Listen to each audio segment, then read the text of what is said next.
Hi hello നമസ്തേ നമസ്കാരം. ഞങ്ങളുടെ അടുത്ത യാത്രയ്ക്ക് പോകുകയാണ്. പതിവ് പോലെ ഇത്തവണയും ഞങ്ങൾ വെളുപ്പിനെ 4 മണിക്കാണ് വീട്ടിൽ നിന്ന് ഇറങ്ങിയത്. പോകുന്ന വഴിക്ക് ഞങ്ങൾക്ക് ചെറിയൊരു ചാറ്റൽ മഴ കിട്ടി. അപ്പോൾ ഞങ്ങൾ മഴയത്ത് ഒരു ചെറിയ ചായക്കട കയറി ചായയും കുടിച്ച് മഴ കഴിയുമ്പോൾ പോകാമല്ലോ എന്ന് കരുതി വെയിറ്റ് ചെയ്ത് നിൽക്കുകയാണേ. 2024 ഡിസംബർ 3-ാം തീയതിയാണ് ഞങ്ങൾ ഈ യാത്ര ചെയ്യുന്നത്. കഴിഞ്ഞ ട്രിപ്പ് നമ്മൾ പോയത് കോയമ്പത്തൂരിനായിരുന്നു. ഇത്തവണയും നമ്മൾ പോകുന്നത് കോയമ്പത്തൂരിന് തന്നെയാണ്. പക്ഷേ ഒരു മാറ്റമുണ്ട്. കഴിഞ്ഞ ട്രിപ്പ് നമ്മൾ പോയത് തൃശ്ശൂർ പാലക്കാട് വഴിയാണ്. ഇത്തവണ അതുവഴി പോകാതെ ഞങ്ങൾ റൂട്ട് മാറ്റി പിടിച്ച് കമ്പം തേനി വഴി പളനി ചെന്നിട്ട് അവിടുന്ന് കോയമ്പത്തൂർ പോകാനാണ് തീരുമാനിച്ചിരിക്കുന്നത്. അങ്ങനെ രാവിലെ 6 മണി 6:30 സമയത്ത് നമ്മൾ എരുമേലി അയ്യപ്പ ക്ഷേത്രത്തിനടുത്ത് എത്തി. കഴിഞ്ഞ ട്രിപ്പിൽ ഞങ്ങൾ തൃശ്ശൂർ പാലക്കാട് വഴി ഒരു ദിവസം കൊണ്ട് കോയമ്പത്തൂരിലെത്തിയിരുന്നു. എന്നാൽ ഈ ട്രിപ്പിൽ ഞങ്ങൾ 2 ദിവസം കൊണ്ട് കോയമ്പത്തൂരിലെത്തിയാൽ മതി എന്ന തീരുമാനത്തിലാണ് പോകുന്നത്. അപ്പോൾ ഞങ്ങൾ തിരഞ്ഞെടുത്ത റൂട്ട് കമ്പം തേനി വഴി പളനി ചെന്നിട്ട് പളനിയിൽ ഒരു ദിവസം സ്റ്റേ ചെയ്തിട്ട് നെക്സ്റ്റ് ഡേ പളനിയിൽ നിന്നും കോയമ്പത്തൂരിലേക്ക് പോകാം എന്നതാണ്. സ്വാമിയേ ശരണമയ്യപ്പ. ഇതാണ് എരുമേലി അയ്യപ്പ ക്ഷേത്രം. ഒരു നിമിഷം ഭഗവാനെ മനസ്സിൽ പ്രാർത്ഥിച്ചുകൊണ്ട് ഞങ്ങളുടെ യാത്ര തുടരുന്നു.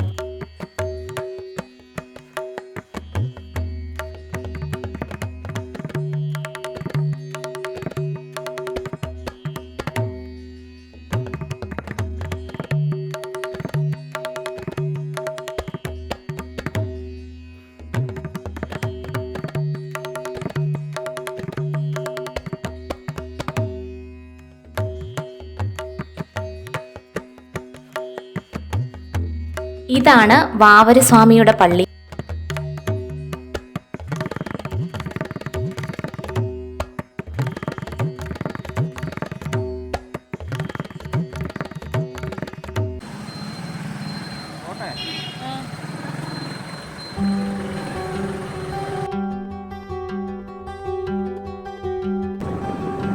ഈ വഴി വരാൻ എപ്പോഴും എനിക്കിഷ്ടമാണ്. 2 സൈഡിലും വനം പോലെ റബ്ബറും തോട്ടവും ഒരുപാട് വളവും തിരിവുമുള്ള ടാറിട്ട റോഡും.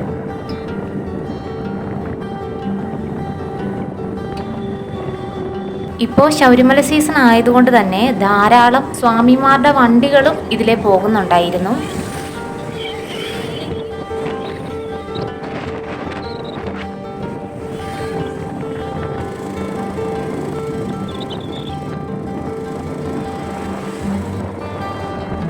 അതിരാവിലെയുള്ള ഞങ്ങളുടെ ഈ യാത്രയിൽ ഞങ്ങൾക്ക് വളരെ ശക്തമായിട്ടുള്ള മൂടൽമഞ്ഞ് കാണാൻ സാധിച്ചു. നല്ല വളവും തിരിവും ഉള്ള റോഡാണ്. കൂടാതെ ശബരിമല സീസൺ കൂടി ആയിരുന്നു. അതുകൊണ്ട് നല്ല വാഹനത്തിരക്കുണ്ടായിരുന്നു. അതിൻ്റെ ഒപ്പം ഈ മഞ്ഞും കൂടി ആയപ്പോൾ ഞങ്ങൾ വളരെ സൂക്ഷിച്ചാണ് ഇതിലെ യാത്ര ചെയ്തത്.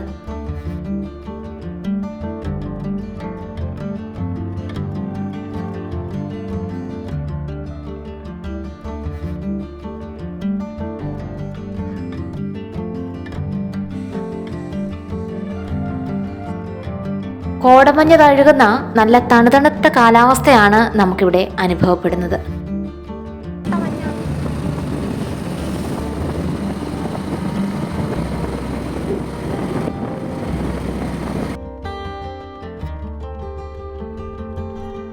വീഡിയോയിൽ അത്ര അറിയാൻ പറ്റത്തില്ലെങ്കിലും നേരിട്ട് കാണുമ്പോൾ വലിയ മൂടൽമഞ്ഞിലൂടെ ആയിരുന്നു ഞങ്ങൾ യാത്ര ചെയ്തത്.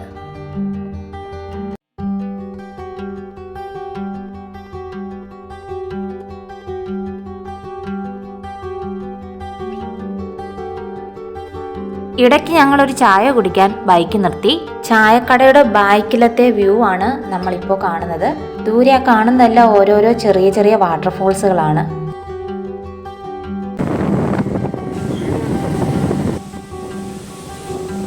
ഈ കാണുന്ന വെള്ളച്ചാട്ടമാണ് വളഞ്ഞെങ്ങാനം വെള്ളച്ചാട്ടം. ചാർലി സിനിമയിൽ കംപ്ലീറ്റ് മിനറൽസ് ആണെന്ന് പറഞ്ഞ് ദുൽഖർ വന്ന് നിൽക്കുന്ന വെള്ളച്ചാട്ടം, ആ വെള്ളച്ചാട്ടമാണ് ഈ വെള്ളച്ചാട്ടം. തിരക്കേറിയ ഈ റോഡിന്റെ ഒരു വശത്തായിട്ടാണ് ഈ വലിയ വെള്ളച്ചാട്ടം സ്ഥിതി ചെയ്യുന്നത്.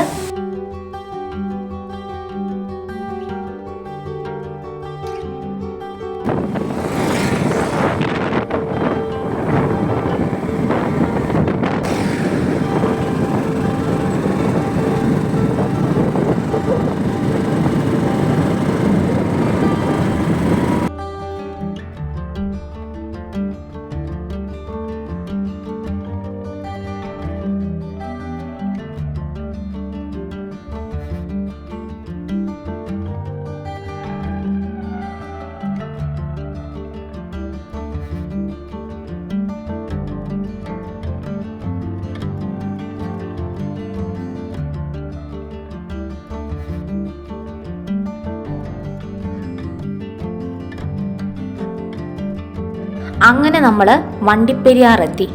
ഇവിടെ നിന്നും 2025 പുതിയൊരു കലണ്ടർ വാങ്ങിക്കൊണ്ടാണ് ഞങ്ങൾ പോകുന്നത്. നമ്മളീ പോകുന്ന റൂട്ടിൽ വലിയ വലിയ വളവുകളുണ്ട്. ഈ വളവുകളെല്ലാം തിരിഞ്ഞും മറിഞ്ഞും വണ്ടി ഓടിച്ചു വേണം നമ്മൾ പോകാൻ. വളരെ ശ്രദ്ധയോടെ വേണം ഈ വഴിയിൽ നമ്മൾ വണ്ടി ഓടിച്ചു പോകാൻ.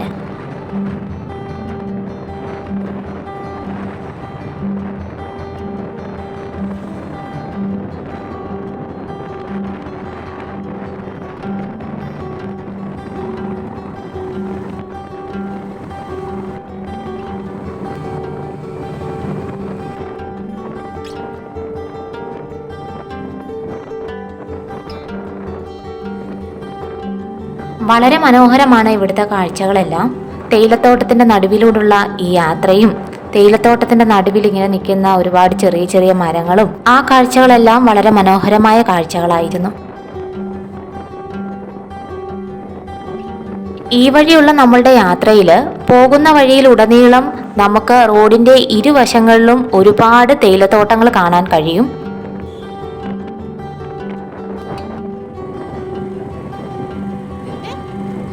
ഇതാണ് നമ്മളുടെ ബൈക്ക്.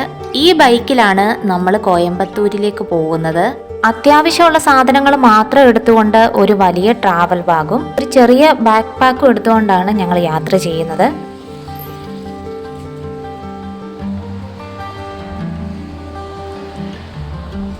ഞങ്ങൾ അടുത്ത ടീ ബ്രേക്ക് എടുത്തേ. ചായ കുടിക്കാൻ നിർത്തിയ കടയുടെ നേരെ മുന്നിലായിട്ട് നമുക്ക് കാണാൻ കഴിയുന്നത് തേയിലത്തോട്ടമാണ്.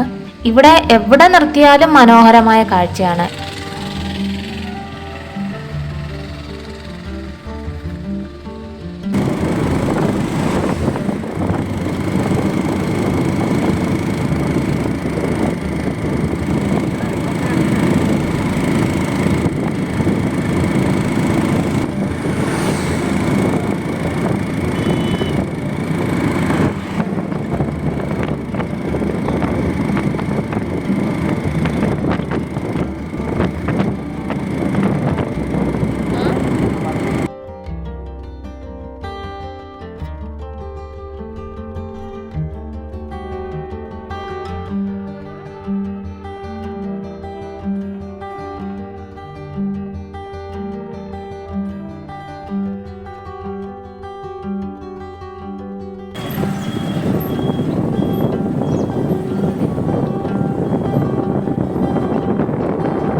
നമ്മുടെ ഈ യാത്രയിൽ പീരിമേട്, കുമളി, വണ്ടിപ്പെരിയാർ അങ്ങനെ ഈ ഹൈ റേഞ്ചിലുള്ള യാത്രയിൽ നിറയെ ഒരുപാട് ഷോപ്പുകൾ നമുക്ക് കാണാൻ പറ്റും.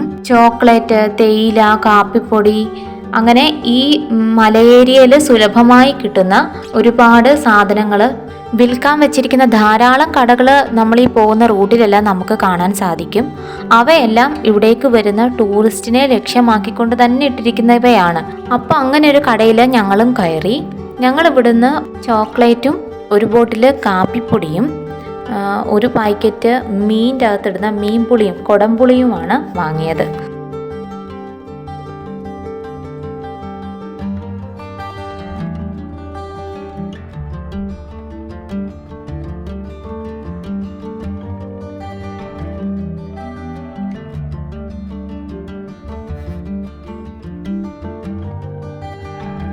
എന്തു ഭംഗിയായ പശ്ചാത്തലത്തിലൂടെയുള്ള യാത്രയാണല്ലേ നമ്മളുടേത്.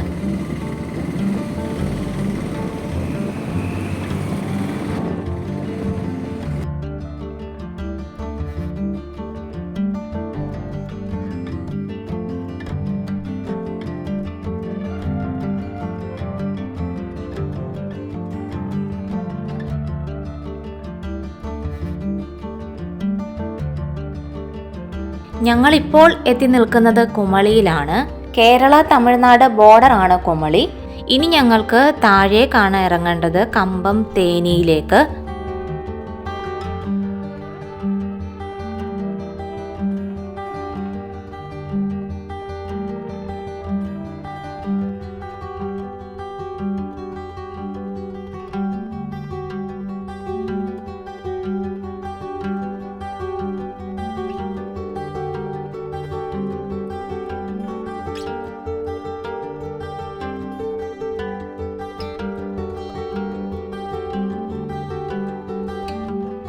കുമളി ചെക്ക് പോസ്റ്റ് കഴിഞ്ഞ് ഇപ്പോ നമ്മൾ പോകുന്ന വഴിയിൽ ധാരാളം ഹെയർ പിൻ വളവുകളുണ്ട്. ഈ ഹെയർ പിൻ വളവുകൾ ഇറങ്ങി വേണം നമുക്ക് കമ്പംമേട്ടിലേക്ക് ഇറങ്ങാൻ. അങ്ങനെ നമ്മൾ മുന്നോട്ട് പോകുമ്പോൾ നമുക്ക് പെൻ സ്റ്റോക്ക് പൈപ്പുകളും കാണാൻ സാധിക്കുന്നതാണ്.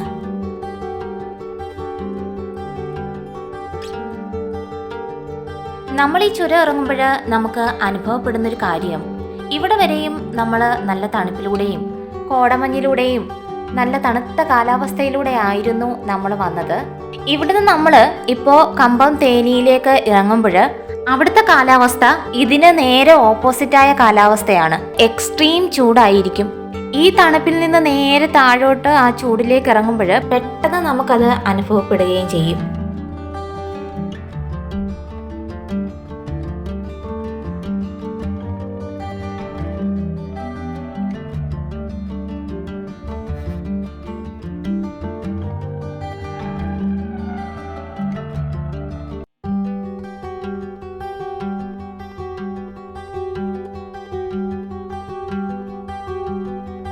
നമ്മൾ ഈ ഇറങ്ങുന്ന കൊടും വളവുകളിലെല്ലാം ദൂരെയായി നമുക്ക് കമ്പത്തിൻ്റെ വ്യൂ കാണാൻ പറ്റുവേ.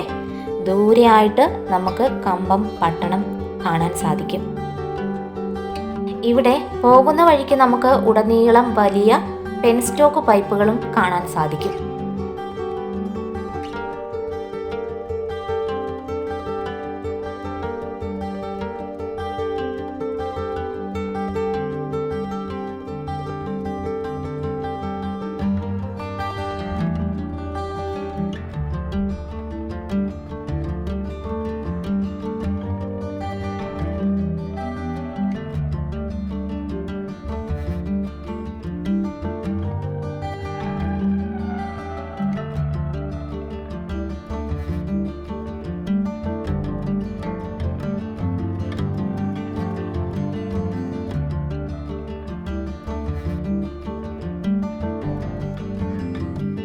അങ്ങനെ കുമളിയിൽ നിന്ന് കുറച്ച് മുന്നോട്ട് സഞ്ചരിച്ച് ഹെയർ പിൻ വളവുകളൊക്കെ ഇറങ്ങി തേനി ജില്ലയിലേക്ക് ഞങ്ങൾ കടക്കാൻ പോകുന്നു.